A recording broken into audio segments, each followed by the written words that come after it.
All right, welcome everyone to the Manhattan Writers Speak. I am Patrick Dunn. I'm just going to go through a couple of news points and things about the program quick. So first up, as kind of a collaboration between the Manhattan students and the Southampton students, there's a new MFA student blog on Tumblr that we are now accepting and looking for submissions.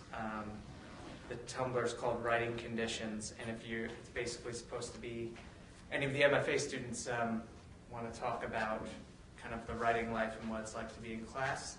You can get in touch with me at patrick.dunn at stonybrook.edu, and we're looking for short 500-word blog posts. Other big news for MFA students, we have our course listings that I think everyone was probably emailed. But for what's going on here in Manhattan, just to give you a quick overview, there's the Intro to Graduate Writing class that is the required one with Bob Reeves and Carla. That's going to be on Monday nights. There's going to be a short story workshop with Susan Minot, who gave one of our readings a few weeks ago. That is on Thursday nights. There is a script writing, playwriting class with Leslie Bazian on Monday afternoons, 11 a.m. to 2 p.m. And there is a memoir with Roger Rosenblatt, which is going to be one of the kind of 8 Saturday intensive courses. And finally, Writing Humor with Patty Marks on Wednesday evenings. Then, in addition to all of that, our film program is ramping up and it's kicking off in the spring. So for information about that, there are cards kind of out by the door, and you can talk to Magdalene. For this series, the Uses of Affliction series, has generated so much interest that TSR, the journal, is going to dedicate an entire issue this spring to the subject. So for those of you taking the class or anyone who's interested in the topic, next spring? Okay. Start preparing your manuscript. And about this series, this is kind of our Manhattan Writers Speak that we do on Monday nights. They do Wednesdays in Southampton. This fall the series is an open classroom format following the curriculum of the course Uses of Affliction, Reading and Writing Illness, which has been co-taught this semester by Dan Menninger and Magdalene Brandeis. All guests and discussions are linked around a common theme: illness in fiction, illness in nonfiction, illness in the culture, and the new emerging theme of narrative medicine. After tonight, we'll have 2 more readings in the series, October 28th next week with Rita Sharon, and November 18th with Fenton Johnson. Following tonight's reading, there will be a book reception and signing, and then we will head down the street to Vino for a free wine reception. And if you don't know where Vino is, you go out the way you came in, make a left, it's like 3 doors down. So without any further ado, to bring up Jackie Henry to introduce our speaker.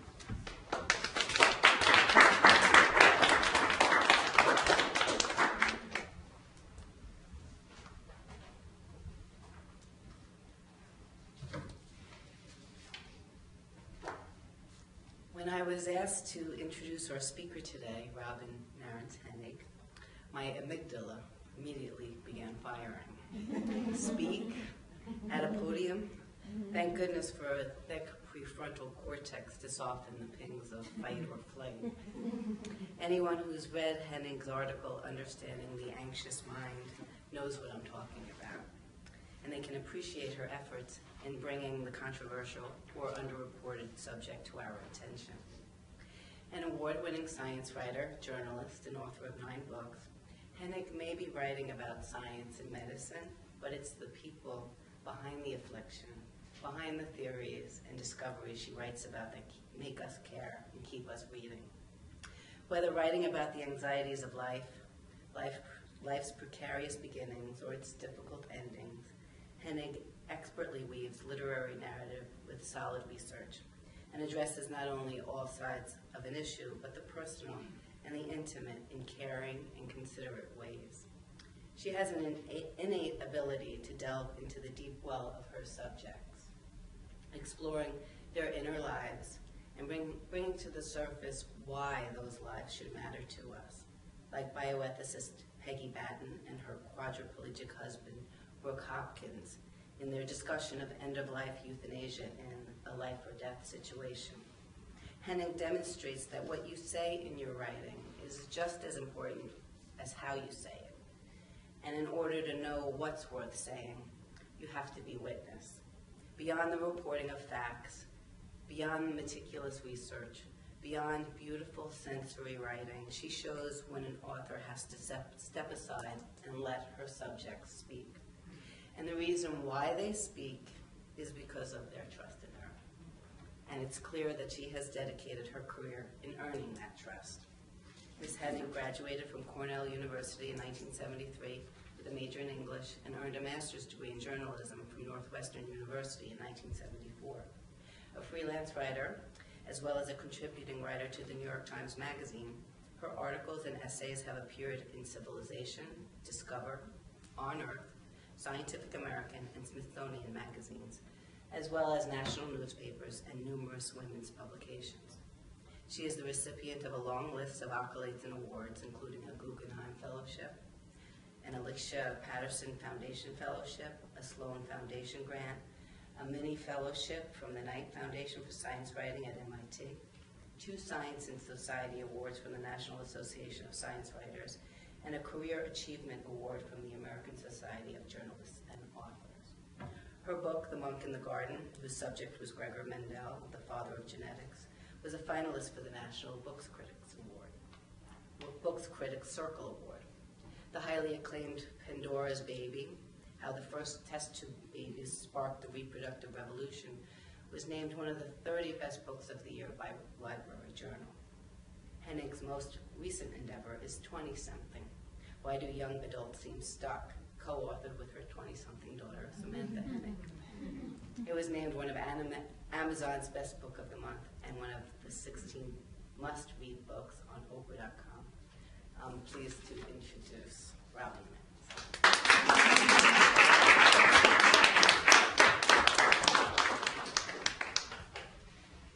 Thank you, Jackie. I think that's the nicest introduction I've ever had. I'd like to introduce my co-author on 20-something. Samantha Henig is actually here. So I'm delighted to be here and to see all these interested, friendly faces of people who've actually read my article. This was always sort of a fantasy of mine that I'd be on the subway on a Sunday and there'd be somebody across the way reading my magazine article. So this is close to that. And Magdalene asked me to read a little bit from the article about Peggy and Brooke that you all read. I guess kind of to remind you about what it is you read, and then to be a way that we can take off on some conversation about the writing of it and your reactions to it. If Margaret Batten hadn't had a cold that day, she would have joined her husband, Brooke Hopkins, on his bike ride. Instead, Peggy, as just about everyone calls her, went to 2 lectures at the University of Utah, where she teaches philosophy and writes about end-of-life bioethics, which is why she wasn't with Brooke the moment everything changed. Brooke was cycling down a hill in City Creek Canyon in Salt Lake City when he collided with an oncoming bicycle around a blind curve, catapulting him onto the mountain path. His helmet cracked just above the left temple, meaning Brooke fell directly on his head, and his body followed in a grotesque somersault that broke his neck at the top of the spine. He stopped breathing, turned purple, and might have died if a flight rescue nurse didn't happen to jog by. The nurse resuscitated and stabilized him, and someone raced to the bottom of the canyon to call 911.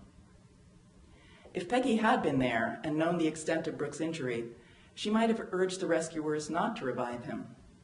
Brooke updated a living will the previous year, specifying that should he suffer a grievous illness or injury leading to a terminal condition or vegetative state, he wanted no procedures done that would serve only to unnaturally prolong the moment of my death and to unnaturally postpone or prolong the dying process. But Peggy wasn't there, and Brooke, who had recently retired as an English professor at the University of Utah, was kept breathing with a hand-pumped airbag during the ambulance ride to University Hospital 3 miles away. As soon as he got there, he was attached to a ventilator. By the time Peggy arrived and saw her husband ensnared in the life-sustaining machinery he hoped to avoid, decisions about intervention already had been made. It was November 14th, 2008, late afternoon. She didn't know yet that Brooke would end up a quadriplegic, paralyzed from the shoulders down. Suffering, suicide, euthanasia, a dignified death, these were subjects she had thought and written about for years, and now suddenly they turned unbearably personal. Alongside her physically ravaged husband, she would watch lofty ideas be trumped by reality and would discover just how messy, raw, and muddled the end of life can be. I'm going to skip a little. I guess what I set up at this point was sort of just what his injuries were like, and also I gave a sort of history of some of Peggy's writings and her philosophy of end-of-life bioethics. One gray morning in February, and actually I don't think I'd been there until this moment, which is about, I don't know, quarter of the way through the article. One gray morning in February, more than 4 years after the accident, I met Brooke and Peggy at their home in the Salt Lake City neighborhood known as the Avenues. Brooke rolled into the living room in his motorized wheelchair.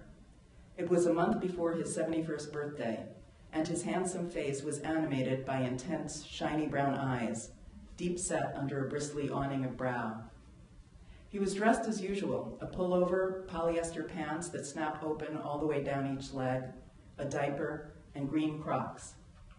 A friend was reading on a couch nearby, a caregiver was doing her schoolwork in the kitchen, and Peggy had retreated upstairs to her office amid towers of papers, books, and magazines.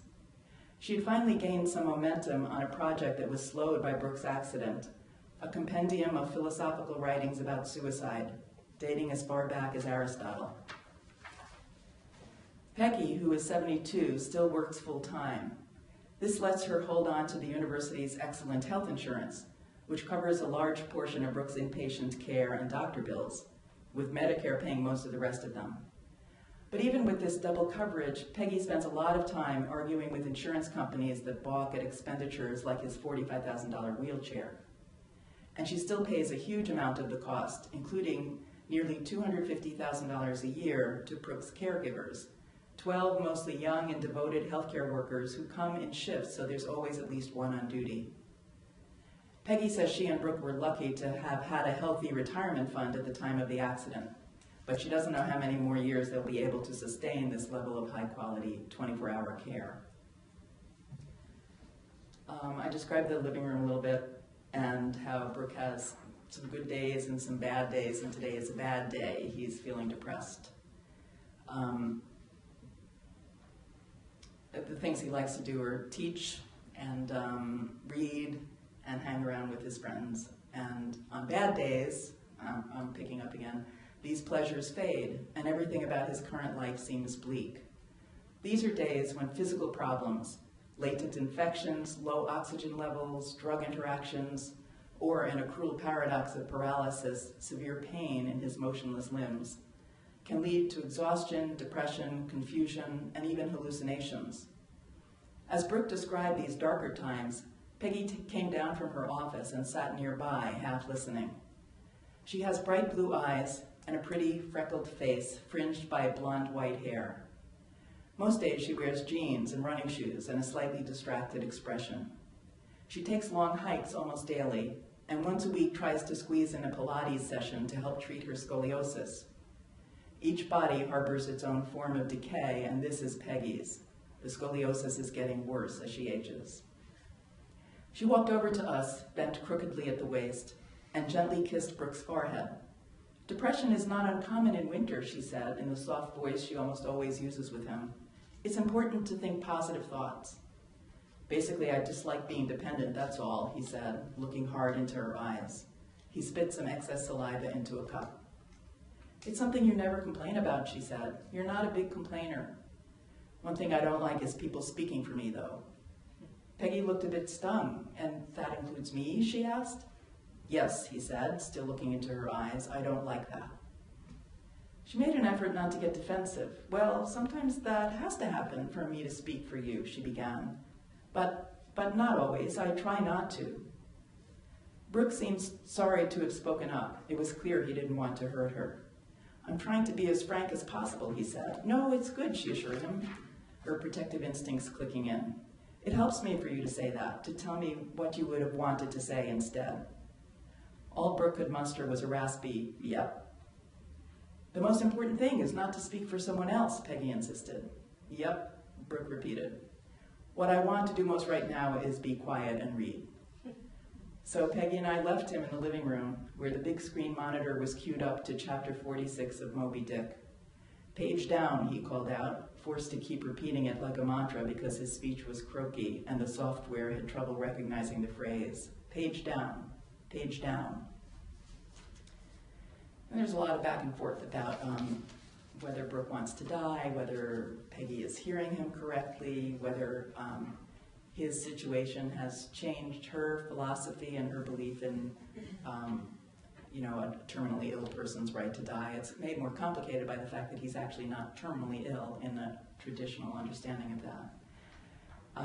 And this is the final scene, which I kind of resisted writing as the final scene because when they told me about it, they said, we have your last scene for you, which was a little like, wait, who's writing this article? One morning in April, I called to speak with Peggy and Brooke. Peggy told me that when I was there in February, Brooke had an undiagnosed urinary tract infection that affected both his body and his clarity of thinking. It had since cleared up, she said. He's a different person than the one you saw. The possibility that he'd begun a true cognitive decline was averted, at least for the time being, which was something I alluded to earlier that she was worried about. I'm cautiously happy about life in general, Brooke said on speakerphone, stopping between phrases to catch his breath. I'm getting stronger, working hard, loving my teaching, my friends and caregivers, my wife. I asked about Brooke's final letter from last summer, in which he basically said, I'm done, and he said goodbye to everybody. I was still trying to understand why Peggy had ignored it just days after she typed it up for him, and instead took him to the ER to treat his pleural effusion. Why hadn't she just let the infection end his life? Brooke has always said, I'm willing to go to the hospital for something that's reversible, but I don't want to die in the hospital, she said, as Brooke listened in on the speakerphone. So she had to intuit whether this was something reversible, and she believed it was. This didn't feel like the end, she said, but of course you don't know that for sure. In addition, there was that image in her mind of Brooke's ideal of a generous death. It's hard to say whether she'll ever think conditions are exactly right for the kind of death Brooke wants. The next day, I learned that a few hours after my phone call, Brooke suddenly became agitated and started to yell. Something bad is happening, he boomed. I'm not going to make it through the morning. Peggy and the caregiver on duty, JC, tried to figure out what might have brought this on just hours after he told me he was cautiously happy. He had gone the previous 2 nights without his usual Klonopin, which treats his anxiety. Maybe that was the explanation. Or maybe discussing his final letter with me, remembering the desperation of that time, had upset him. He was also getting ready for the first class of a new semester, covering the second half of Moby Dick. Maybe he was experiencing the same teaching anxiety that had plagued him his whole career. Deciding that Brooke was having a panic attack, Peggy told JC to give him half a dose of Klonopin. She did, but things got worse. Brooke's eyes flashed with fear, and he yelled to Peggy that he was about to do something terrible to her, meaning, she guessed, that he was going to die and leave her alone. Finally, he announced that he wanted to turn off all the machines, everything. He wanted to be disconnected from all the tubes and hoses that were keeping him alive. He was ready to die. Peggy and JC did what he asked. They turned off the ventilator and disconnected it from the trach and placed a cap at the opening in his throat. They turned off the oxygen. They turned off the external battery for the diaphragmatic pacer. They showed Brooke that everything was disconnected. Brooke sat back in his wheelchair then and closed his eyes. There were no tears, no formal goodbyes. It all happened too quickly for that. He sat there waiting to die, ready to die, and felt an incredible sense of calm. 2 minutes passed, 3 minutes passed. He opened his eyes and saw Peggy and JC sitting on stools, one on either side, watching him. "Is this a dream?" he asked. "No, it's not a dream. I didn't die?" To Brooke, it was a kind of miracle. All the machinery had been shut off, just as he asked, but he was still alive. He felt refreshed, as if he had made it through some sort of trial. He asked JC to reattach everything, and 3 hours later, after he had a nap, his students arrived to start the new semester, and Brooke began teaching Moby Dick again. But it was no miracle. "I know what his medical condition is," Peggy told me later, out of Brooke's earshot. "The reason he didn't die is he's not at the moment fully vent-dependent anymore. He can go without oxygen for a while, and he can go with the pacer turned off for some time." She didn't say any of this to Brooke. "It seems to have been such an epiphany, such a discovery when he woke up and discovered he was still alive," she said. "I don't really want to puncture that bubble."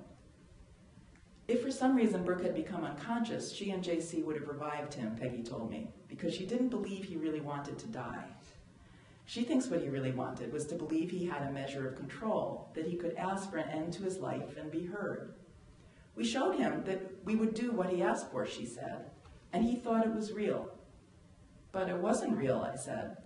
"It all sounded like an elaborate end-of-life placebo, an indication that in fact he was not in control, that he wasn't being heard." Peggy laughed and did not disagree.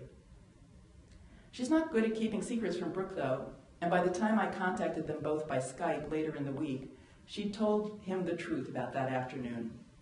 "In retrospect," Brooke said, "the whole thing seemed kind of comical. He mimed it for me, leaning back with his eyes closed, waiting for the end to come. Then slowly opening them, raising his eyebrows practically to his hairline, overacting like a silent film star tied to the tracks, who slowly realizes the distant train will never arrive. He looked good, handsome in his burgundy polo shirt, mugging for the webcam. Some new crisis, some new decision was inevitable.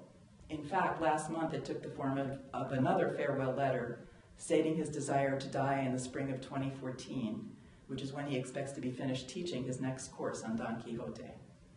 But at the moment, Brooke was feeling good. "I think it will be a productive summer," he said, and he and Peggy smiled. So that was the end of that. Do you want to talk, or do you want me to read that next thing? The next thing. Okay. I don't know how many of you actually know that there exists something called the Sixth Floor blog at the New York Times, which is sort of a behind-the-scenes look at what goes on at the magazine. My daughter Samantha, my co-author, is also the digital editor of the New York Times Magazine, and has a lot to do with the blog and actually posts on it sometimes. And so I wrote this post for it. This is the first time I've written anything, about a month after the article appeared. Did some of you read this, the blog post, or some of you did? All right. Well, you were doing research. Peggy Batten and her husband, Brooke Hopkins, were the subject of my cover story last month on decision-making at the end of life. Peggy is a philosopher known for her defense of people's right to choose the manner and timing of their own death. Brooke, a former English professor, was paralyzed in a bicycle accident in late 2008 and held on to life with a vengeance for almost 5 years. On Saturday, July 27th, 6 days after the article was published in print, he finally decided he'd had enough. It was a decision that was building for a long time, but by the end of July, a constellation of things had removed whatever ambivalence he previously felt. One was that he had trouble over the summer teaching The Tempest to his adult ed students, and was certain that, he realized with a touch of irony, his plans to teach Don Quixote in the fall were illusory. Another was that he was having more difficulty expressing his thoughts. So two of the things that had made his life worth living, teaching and long, thoughtful conversations with Peggy and their friends, were slipping away from him. Brooks set his plan in action by phoning his stepchildren, Mike and Sarah, who both live in Seattle, and asking them to come to his home in Salt Lake City. He also summoned two dear friends who were vacationing in Maine and spoke by Skype to his sister in New York. On Monday, July 29th, he went to see his doctor at the University of Utah Medical Center to make what he called an official request to have all his life-sustaining apparatus, ventilator, diaphragmatic pacer, external oxygen, cardiac pacemaker, feeding tube, turned off or removed, and to be referred to hospice care. Peggy, ever the optimist, asked the doctor for one more round of blood tests to be sure Brooks' desire to die wasn't caused in part by an undiagnosed infection that might be clouding his thinking, something that had happened in the past. The blood test results came back clean. The people who mattered to him were nearby, and Brooke was ready. But Peggy wasn't quite.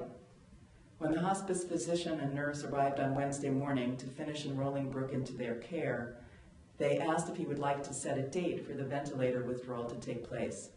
Today, Brooke said, stunning everyone, especially Peggy. The hospice workers said they needed a few hours to assemble the medications that he would need, especially the morphine that would keep him from suffering from air hunger as his breathing support was dialed down, a terrifying potential side effect of being taken off the ventilator. They said they'd be back at 3 o'clock, but Peggy suggested that they should come back the next day, according to an article in the Salt Lake City Tribune. Brooke insisted on doing it that day. I don't want there to be a tomorrow. With several hours before 3, Brooke phoned some old friends to say farewell, and then remembered one preparation he had not yet made, choosing a headstone for the grave site he and Peggy had picked. So he and his entourage went off to the Salt Lake City Cemetery, just a few blocks away, on what they called the Hopkins Liberation March. Sarah, who stopped with her mother on the way back to get an ice cream cone, took a photo of the excursion, which we put into a photo gallery. Sam put into a photo gallery. And then everyone assembled again at the house. The hospice physician gave Brooke a sedative, and Brooke sat in his wheelchair for a while with his stepchildren, his friends, a few of his favorite caregivers, and his wife. He said he was getting sleepy, and he was put into bed. Peggy got in beside him. A gospel song he had chosen for the occasion, Marion Williams' My Soul Looks Back, played on the stereo. Peggy nestled into Brooke's shoulder as the vent was dialed down and the morphine was delivered so he wouldn't feel like he was strangling. I lay there and could hear his breathing rate get slower, then less regular, she told me by telephone a few days ago. A breath and then a space, and then a breath and then a long space, and then a breath and then a very long space, and then a breath. You knew that one of these breaths would be the last, but you never knew which one. After the breath that turned out to be the last, Peggy told me, she lay next to Brooke for a very long time, her hand on his face, feeling the warmth leave his body. She was crying, wishing she could have asked him to wait just a little while longer, yet knowing he didn't want to. She took some solace remembering that when the hospice doctor had said that morning, "Yes, we can help you," Brooke looked happier than he had in a long time. Sarah took a photo of Brooke at that moment, his huge white smile practically bursting through the lens. The pure elation of his expression, Peggy said, was what finally convinced her that he knew his mind and was even taking strength from his decision to die that day and on his own terms. Later, Peggy told the Tribune reporter, Peggy Fletcher Stack, that it was peaceful and painless, just as he wanted it, close to the kind of ending he described to me earlier as a generous death. A big memorial service is planned on the University of Utah campus for Sunday, August 25th. Brooke chose many of the musical and poetry selections, among them a friend's harmonic rendition of Amazing Grace and a reading from Wordsworth's A Slumber Did My Spirit Seal. He also asked that the service include the Pavane by Fauré, which, Peggy said, always makes us both cry.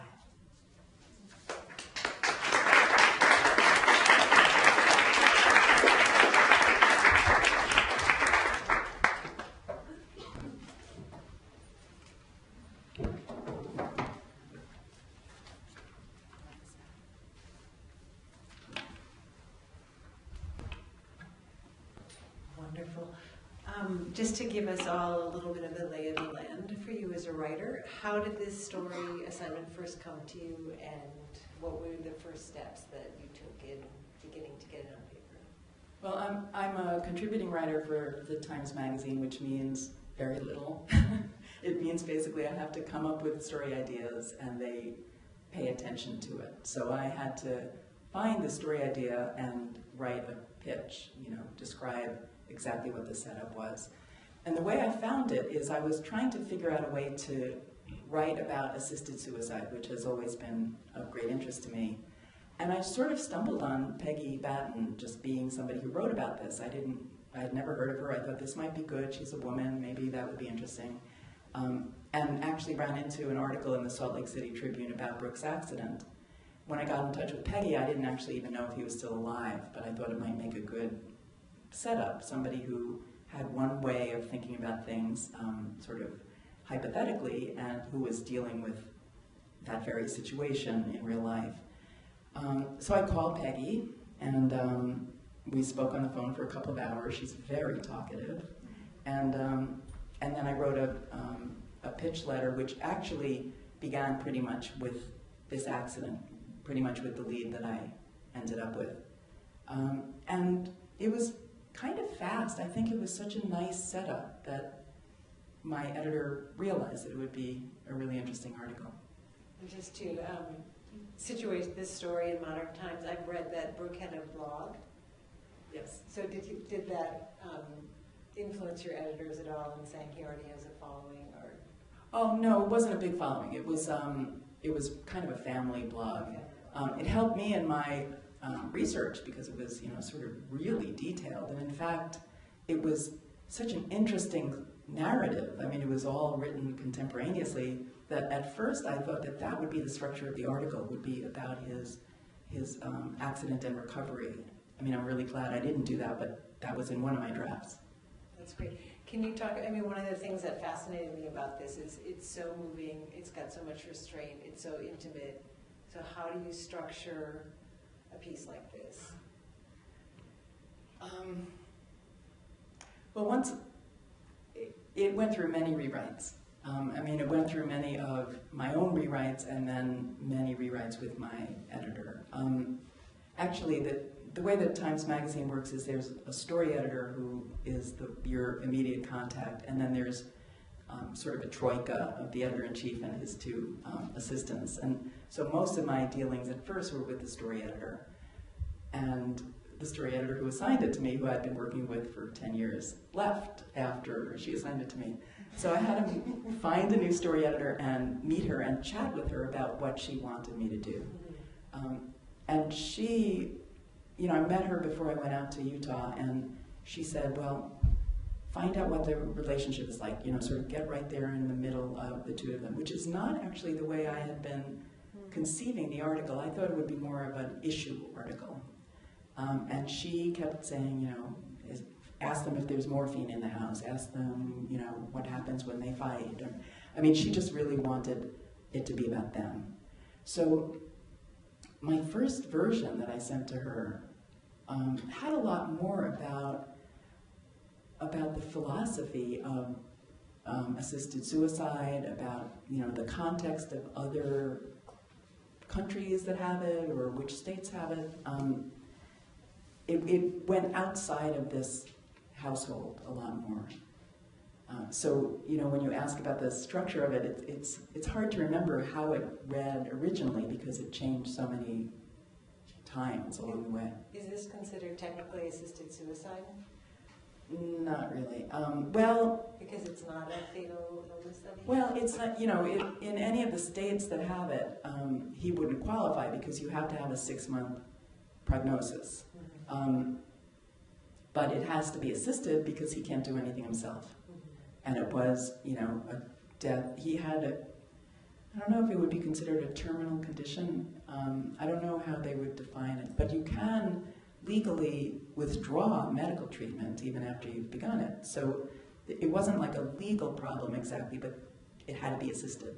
There had to be other people doing things with their hands that worked. Right. Depicting their relationship she comes off as, someone who, in a way, anxiety has sort of taken over, and she's become like hyper-vigilant, hyper-attentive, and is annoying him, and sort of also you can tell they really love each other. And I think to get that right, both the tenuousness of their situation and the love is a difficult balance to strike. Did you have to really work, or was it just right on the page as soon as you wrote Oh no, it wasn't on the page at first. And I worried a little bit about I was making her look bad. I don't know if that's what people's impressions were, that maybe that's good. Because she was mishearing him a lot. And I was aware of that, and I figured that the reader would be too, but it came from a place of really loving him and wanting the best for him, and I guess that came across too. But as far as like that balance, there were a lot of conversations that they had and that she had with me or he had with me that just never made it onto the page, or in the final version. And you mentioned earlier that you had some reactions to some of the phrases you used, and there were a lot of comments on the website, which I actually never read, but my husband read them all. Told me about them. And most of them were actually, and actually one of them, the nastiest one, then also wrote a personal email to me, so I did get to find out about it.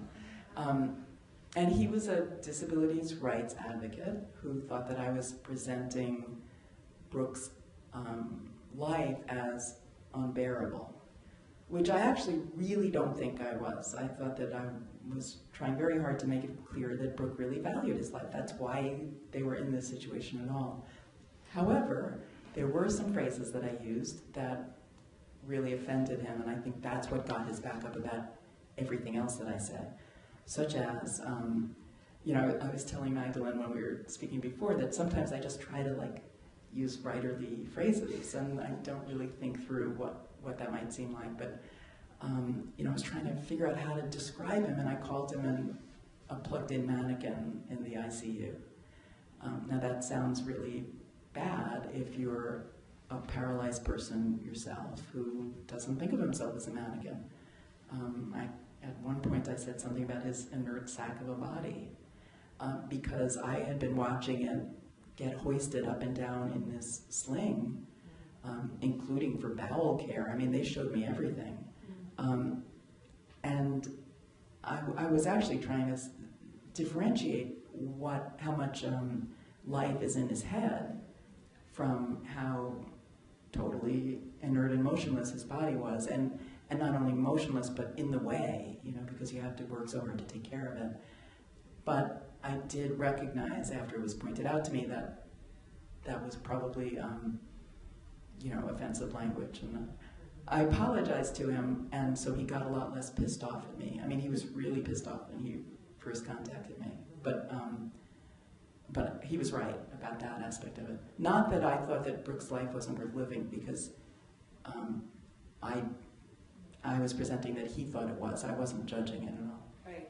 I mean, I think that's the most interesting question that this piece raises, which is sort of, what is life? I mean, he's struggling at a certain point to have a spiritual take on it, that he's not his body, he's what he thinks, that he's his mind. But I'm curious, both in this article and the piece that you did on conception, how your own understanding of what life is has changed from doing this research and writing these pieces.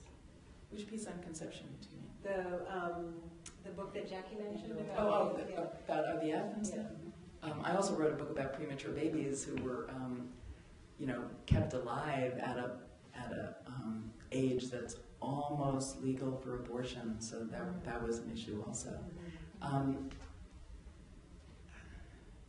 I think that I've always thought that, first of all, I've always thought that one should have the right to decide how he dies and at what point and when enough is enough, although it's very difficult to do, I realize that.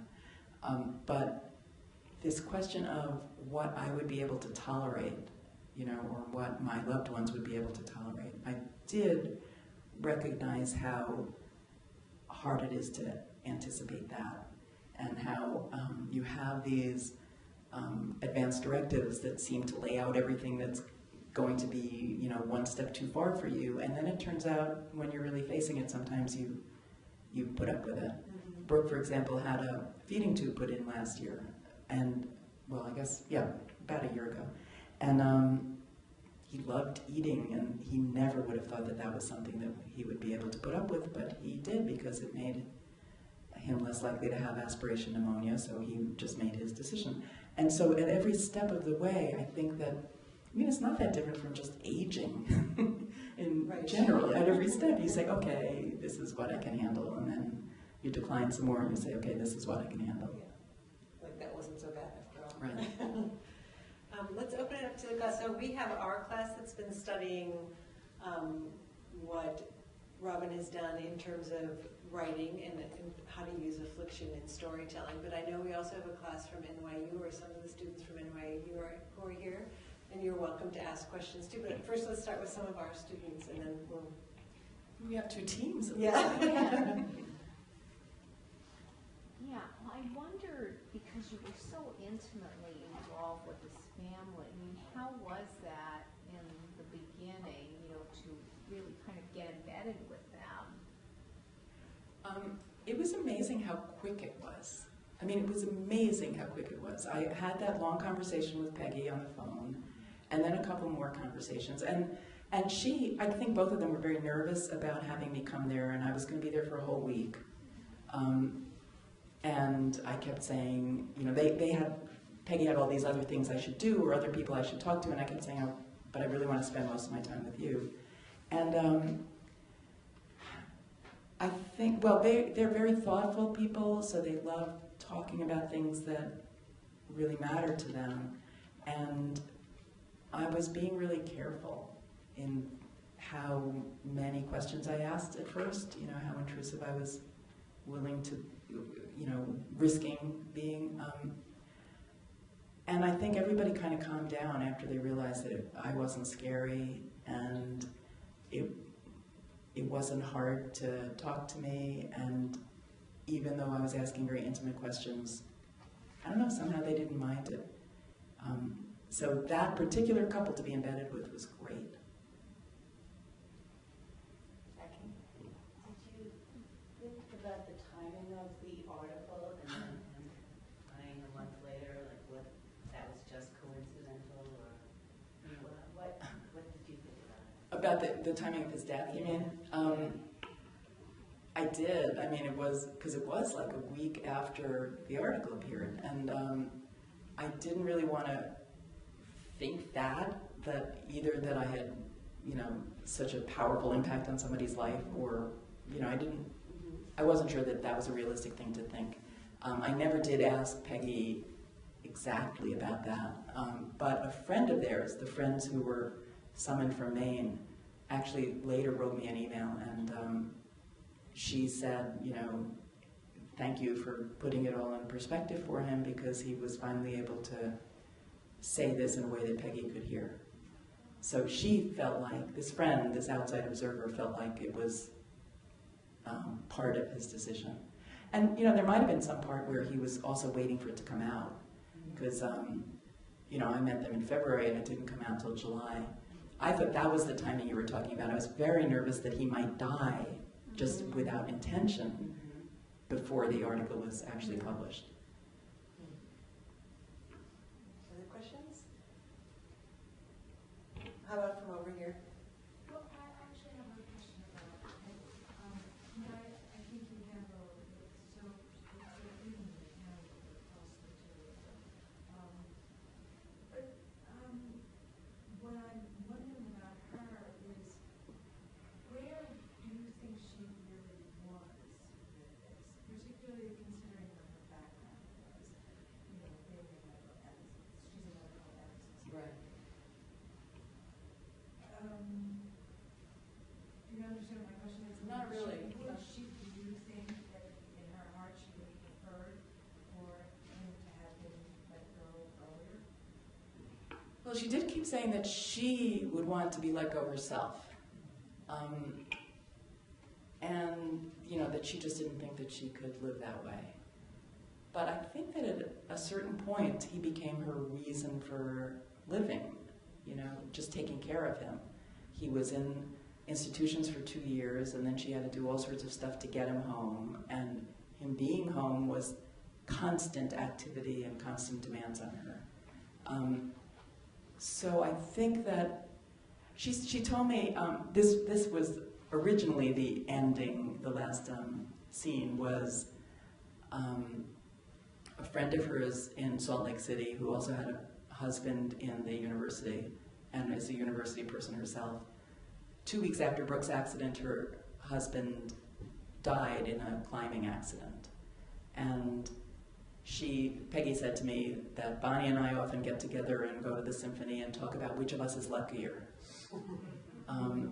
And so, of course, I said, I'd like to do that with you. And so we all went to dinner in the symphony, and we talked about which is luckier. And each woman thought that she was luckier. So, and I don't think it's just that they were pretending because I was there taking notes. So I think that where she was at least I get to talk to him. And she, in her best moments, in both of their best moments, she is an inveterate optimist. I think she thought that their relationship had actually improved. It was more intimate. All the extraneous stuff was peeled away.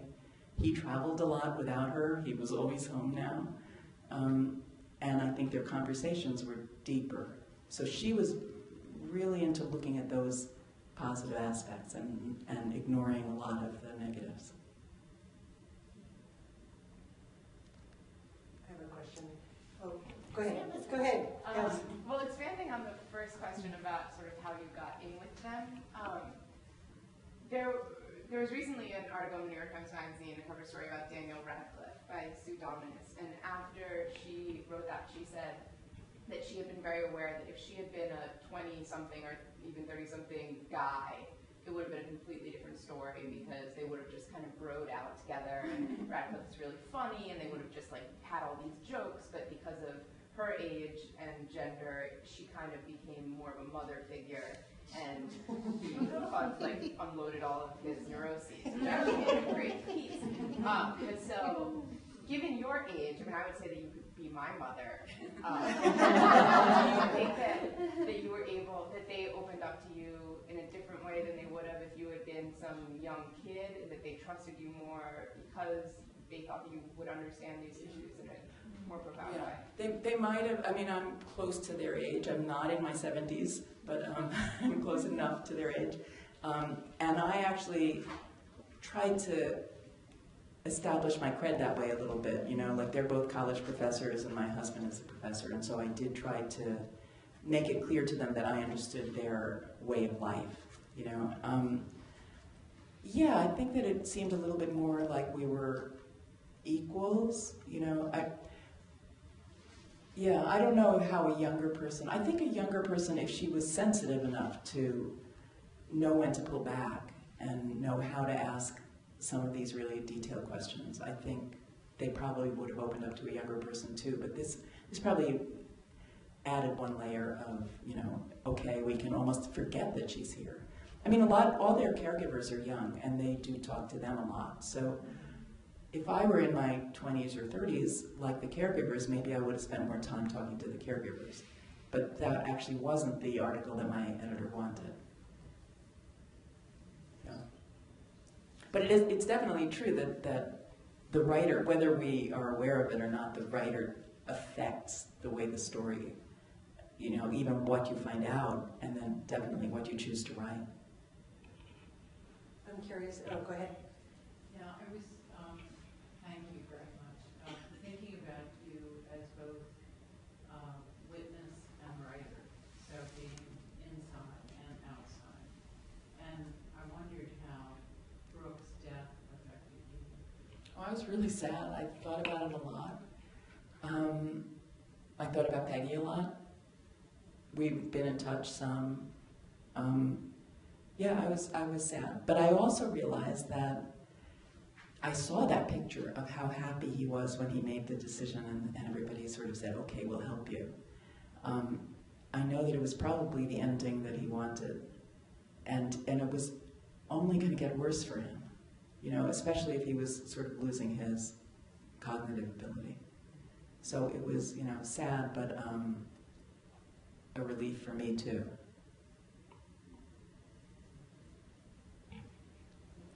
Was there any resistance from Brooke about the article? No, not at all. And I kept, you know, I kept saying, do you really want to talk about this? Actually, I mean, this is how, like, out there they were. Almost the very first thing he said to me, because I knew that he was working on an autobiography now. This was like his next project. They were first going to turn the blog into a book, and they were sort of in the process of trying to do that, and then he was writing his autobiography. And almost as soon as I sat down with him, I said, have you ever written any personal memoir kind of stuff before? And he said, well, yes, I wrote an article called A Question of Child Abuse, about being abused by your mother. And I said, was this based on truth? And he said, yes. And I looked it up and read the whole thing. And, like, you know, so I met him, and 5 minutes later I knew what had happened to him when he was 6 years old. So he wasn't resistant at all to telling me as much as he could. He had a stack of boxes of his journals from when he was in his 20s that he had typed, that he gave me. I think, you know, it was another project, because there wasn't very much that he could do. You know, everything he did had to be, you know, word-based, basically. So I think it was just another interesting project, and he really liked interacting with people, and I was just another person. Wendy, you had a question too? Yeah, I was just wondering if this experience and article has sparked any further research for you. Well, I'm trying to figure out how to write a book about, you know, assisted dying or death, or I'm just trying to, like, psych out this subject, because it's a giant subject, and writing it as a story is certainly a better way to do it, but I don't think I'm going to stumble on a situation like this anymore. And I can't, since they are trying to write their own book, I can't, like, expand this particular story into a book. It would be competitive. But I have been sort of mulling it over. You have any ideas? How bad was his cognitive impairment, and what was the cause of it? Well, there were a couple of different. When I saw him, he would, like, reach for words and not really be able to get them, and he'd be very frustrated. And it was hard to tell whether it was because he couldn't utter the words, because speaking when you're on a ventilator, I mean, he wasn't always on the ventilator, but just speaking with a trach tube in your throat is difficult. So I couldn't tell whether it was physically difficult or if he was just truly losing the words. At that time, according to Peggy, it was because he had a urinary tract infection, which, you know, when you're that fragile, just sort of messes with your cognitive ability. But he also, when you're sort of a low-grade, slight oxygen deprivation for 4.5 years, slowly there is a little bit of brain damage. Did the bicyclist that he collided with survive? And if so, did they have a relationship of any kind after the accident? That's a good question. That's a whole other story. It's a whole other story. I got an email from a friend of the cyclist he collided with. Well, they actually mention him a lot in the blog. You know, they're very curious about trying to recreate what happened. And they actually found the flight nurse and had her come visit with Brooke, because she, after reading about it in the local paper, wasn't sure she had done him a favor. And he told her she had. The cyclist, according to his friend, was going up the hill and Brooke was coming down very fast. Between the lines, they were blaming Brooke for the collision. And he wasn't hurt. His bike was ruined, and his friend sent me photographs of it. I mean, this was 5 years later. And he kind of, I think he might have, like, sort of lost, I don't know if he lost consciousness or just got disoriented, but then he got up and saw everybody working on Brooke and walked away. So I don't know if Brooke and Peggy even know his name. But it is a whole other story because he had a lot of, post-traumatic stress kind of things for a long time. Did you have a question? Well, I was just saying there's a really nice documentary called How to Die in Oregon that Yeah. deals with a lot of the same issues that maybe if you were interested in those stories at all, that are really nice.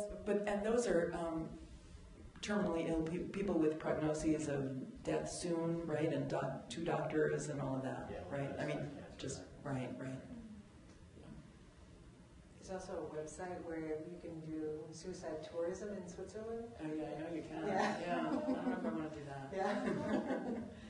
And where they, I guess, assisted suicide is legal, but you have to videotape it and show that the person is actually doing it and not a loved one killing them. Really? Wow. Well, there's also, when I was working on this, there was also this very controversial assisted death, or whatever you want to call it, in Belgium, of 2 twins, middle-aged twins who were deaf from birth and lived together and worked together and discovered that they were going to lose their sight. And so they decided that wasn't going to be a life worth living. They hadn't lost their sight yet, and they found somebody who was willing to give them a fatal dose of something. And at that same time, I mean, this is the way my reporting works. At that same time, there was a play that came to New York, to NYU, but from an Israeli acting troupe of deaf and blind actors. And so I dragged my husband to that. He didn't enjoy it. But I kind of felt like somehow I was going to make something of that. That here is, one group of people who have the exact same condition, who are figuring out a way to turn that into a life-affirming disability, and then here's these other 2 who just couldn't bear living that way. And that, that's another example of just being totally off the topic of Brooke and Peggy, and that didn't work.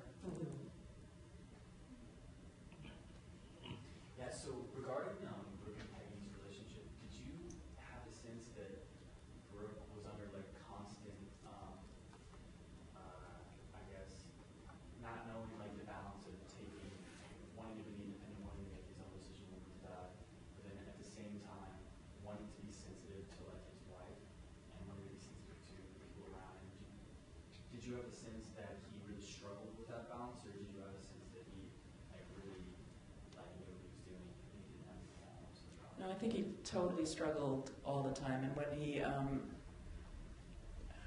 he was talking about whether he was doing this right, kind of, he wanted to help other people more, not just Peggy, but his friends. He wanted to somehow draw out the best in other people. I mean, that was the kind of thing that he struggled with.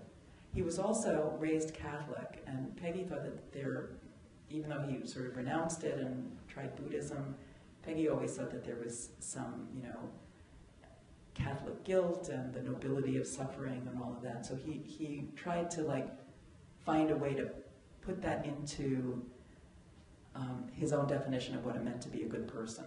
And he wanted to continue behaving that way even though he was paralyzed.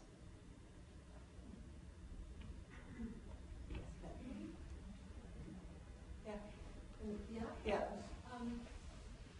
Did you question yourself in seeing the way that Peggy and Brooke dealt and tried it on, as it were, but particularly Brooke?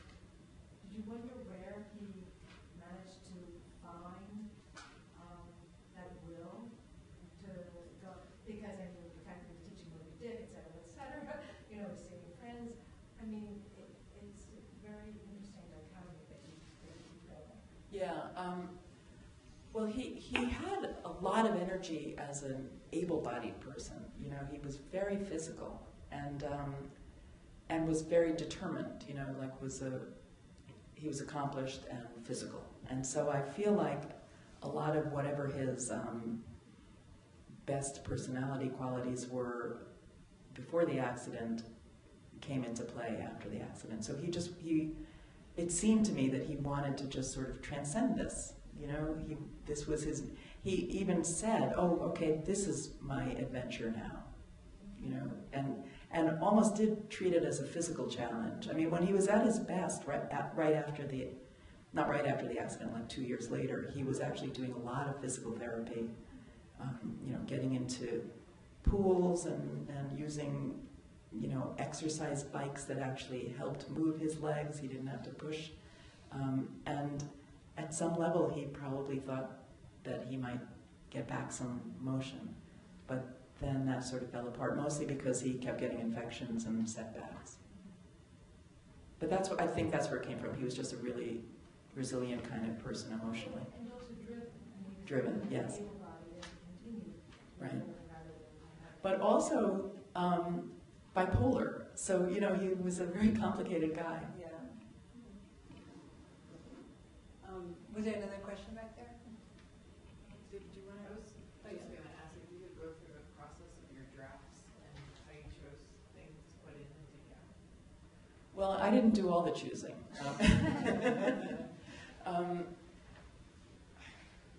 Well, the process is basically that I just keep, you know, changing things. I mean, I change things enough each time that I kind of save it as another number of a draft, and this time I got up to about 15. Not that there were 15 totally new things, but there were 15 pretty significantly different drafts. And then I sent it to the editor, who had her own ideas. And what did end up happening, I was talking about this before, is basically this editor, and this is the first time I've worked with her, peeled away everything that wasn't just about them and made it more and more focused on this couple. And it's an interesting choice of a way to write these pieces, and I get it. I mean, I had never done it quite this way before, but if you really focus intensely on the particular, then people are able to sort of find all sorts of generalizations from it. So basically the editing was paring away everything else. And can't people see that online? Yes, people can see that online. Because there's a website called the Open Notebook that... Shameless plug. Yeah, well, it's not exams. There's a website called the Open Notebook that it's mostly for science journalism, and they occasionally will get these, you know, interest in a long article and ask the writer how she did it. And so I had a little Q&A thing that was done with me by one of their writers, and I provided a couple of drafts. One that was just my own draft, I guess, maybe with Jess's comments on it, I forget. And then another that had my editor's comments on it, so you could see the track changes. So it might be vaguely interesting. Yeah. Do you have any intention of perhaps changing the form of your article and making it into a play? I can see it as a play. Well, that's interesting. Sure. I can't imagine how to write a play. I mean, I have so much respect for playwrights. It's something that, although there is more dialogue in this than in most of my writing, so I guess I'm closer. So it seems like from listening to the other books that you've read a lot about science, and my question is, coming from a scientific background, how do you, not me personally, how do you make a book accessible and the subject matter like interesting without kind of dumbing it down to the level where it's kind of, but still like kind of retaining the essence of what it is? Yeah, and put in some science too, you mean? Yeah. Well, the most narrative book that I wrote two books that were kind of narrative. One was about Gregor Mendel, and one was the history of in vitro fertilization. And in both cases, advisors, you know, my fellow writers, would always say to me, if you have to choose between the science and the story, choose the story. So I have science in all of them, but it's kind of in service to the story. So I guess that's, I don't know if that makes it clear that, you know, so that it's not even a matter of dumbing down the science, it's that teaching science isn't actually the purpose. So So, does that answer your question? I just had one more question to sort of end on. What was really beautiful to me about this article was that it's almost as if the line of what's right and what's wrong kept shifting in a way that reminds me of how the binary about gender and sexual identity has shifted to you're sort of on the spectrum of something. And it feels like, you know, life and death has always been so black and white and right and wrong, what's godlike and what's immoral and all those things, but it seems like there's this spectrum now that really emerges from this piece, and even about whose will it is and whether he really means it or if he's just mad at that moment. I mean, it's really a beautiful testament to your article that that sort of emerges. Thank you. That's an interesting way to think of it, is that there's a spectrum of how much you want to die. Yeah. Well, great. Well, thank you very much, Robin. There's the book that she's written with her daughter is over on the shelf, and then we have a reception next door at Vino, so please come and join us. And thank you, the students from NYU, for coming to visit today. Come back.